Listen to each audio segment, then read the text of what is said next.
Epístola de São Paulo aos Romanos, capítulo 14, versículos de 1 a 3, com o comentário de São João Crisóstomo. Acolhei o fraco na fé, sem querer discutir suas opiniões.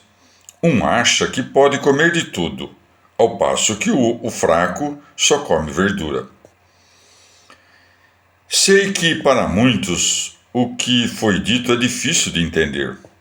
Por isso, faz-se mister primeiro expor o argumento desta passagem e explicar o que o apóstolo queria corrigir ao escrever. O que então queria emendar?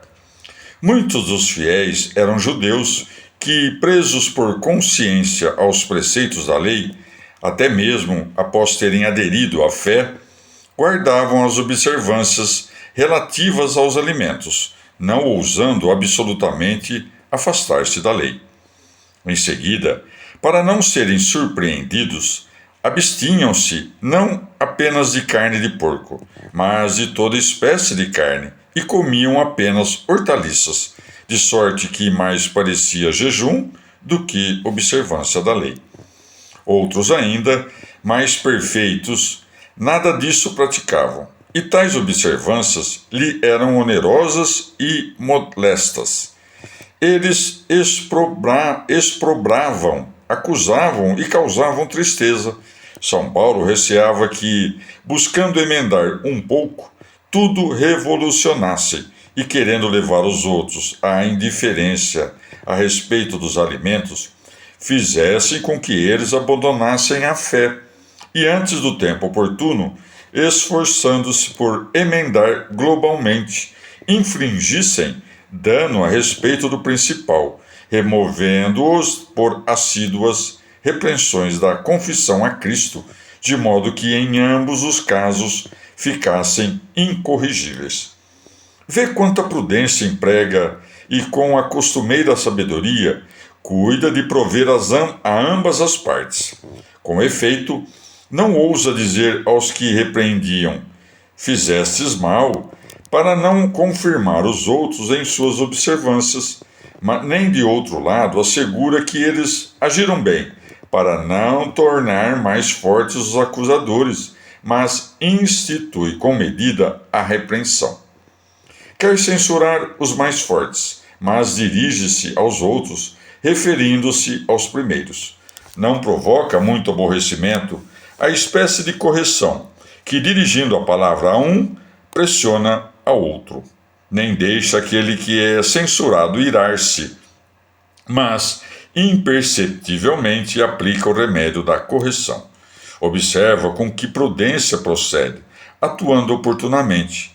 Ao dizer: e não procureis satisfazer os desejos da carne, passa este discurso para não parecer falar àqueles que censuravam e mandavam comer de tudo, pois a parte mais fraca sempre precisa de maior solicitude. Logo dirige a palavra à mais forte, dizendo: o fraco na fé. Viste uma ferida que logo se lhe inflige? Ao dizer fraco, demonstra que ele está enfermo. Em seguida apresenta a segunda, dizendo: acolhei. Assinala que ele precisa de muitos cuidados, o que é sinal de gravíssima doença, sem querer discutir suas opiniões. Eis a terceira ferida. Evidencia-se que seu erro consiste em que aqueles que não cometem o erro com ele, no entanto, são seus amigos e considera-se que aspiram à sua cura. Viste como parece falar a uns e implicitamente, sem molestá-los, os censura? Depois, comparando-os a ambos entre si, a um elogia e a outro acusa, pois acrescenta: um acha que pode comer de tudo e recomenda-o baseado na fé, ao passo que o fraco só come verdura e critica-o devido à fraqueza.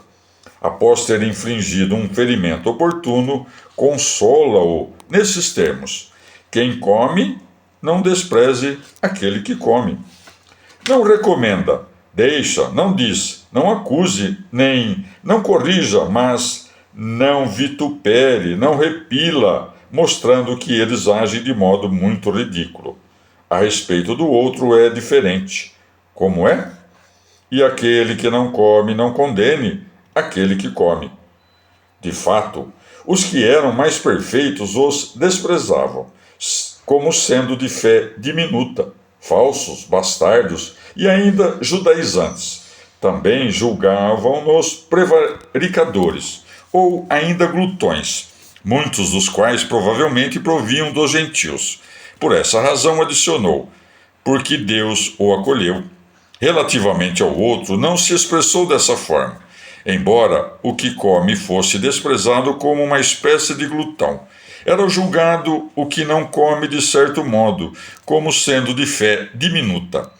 Mas ele trocou essas coisas, destacando que um não merecia ser desprezado, mas poderia até desprezar. Acaso também eu o condeno? Pergunta. Absolutamente não. Por isso aditou, porque Deus o acolheu. Por que então, a respeito da lei, te diriges a ele como a um prevaricador? Porque Deus o acolheu, isto é, demonstrou-lhe sua inefável graça e livrou-o de toda acusação. Logo, retorna a uma palavra forte. Capítulo 14, versículo 4. Quem és tu que julgas o servo alheio? Daí se evidencia que eles também julgavam e não só desprezavam. Que ele fique em pé ou caia, isso é lá com seu patrão. Eis novo golpe, e parece indignação contra o forte, mas pressiona o fraco, ao dizer, mas ele ficará em pé. Destaca que ele ainda titubeia e precisa de muita atenção, e tanto tratamento que, para tal, invoca a Deus, qual médico, porque o Senhor tem o poder de o sustentar, de acordo com o que dizemos a respeito dos doentes em estado muito grave. Em seguida, a fim de não perder a esperança, denomina-o o servo, dizendo, quem és tu que julgas o servo alheio? Nesta passagem, implicitamente, o constrange, pois não ordeno que ele não julgue porque o faz a respeito de que não deve ser julgado, mas porque se trata de servo alheio, isto é, não teu, mas de Deus. Mais uma vez, para consolá-lo, não disse, cai, mas como? Que ele fique em pé ou caia. Quer isto ou aquilo, ambos os casos respeitam ao Senhor. O dano pela queda do servo tende para ele, e se fica de pé, o lucro toca ao Senhor. A não ser que olhemos para o escopo de Paulo, que não quer censurá-los antes do tempo oportuno. Seria indigno de cristãos. Mas, como sempre repito, devemos pesquisar a mente com que são prescritos, e de que matéria se fala, e o que se procura emendar com a expressão. Pois se Deus afirma a ele, a quem ataca o dano, nada faz nesse interim, como tu, que o atormentas e agitas, não serias em excesso oportuno e importuno?